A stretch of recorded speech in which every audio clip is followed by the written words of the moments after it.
এইভাবেই শুরু হয়েছিল সেদিনকার সকালটা।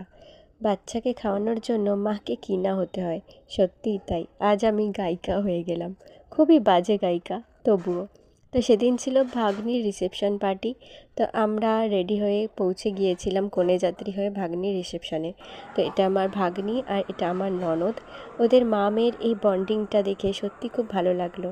আর ওদের চোখের কোণায় যে জল চিকচিক করছে সেটা দেখে আমার বিয়ের সময় আমার মায়ের আর আমার ইমোশনাল মোমেন্টসগুলো মনে পড়ে গিয়েছিল। সত্যি এই সময়টা একটা মা আর মেয়ের জন্য কতটা ইমোশনাল ফেস, সেটা একটা মা ছাড়া কেউ জানে না।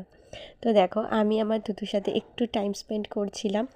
তুতু তো ওখানে গিয়ে খুবই খুশি হয়েছে নিজের বাড়ির লোককে পেয়ে, তাদের সাথে খুব আনন্দ করেছে।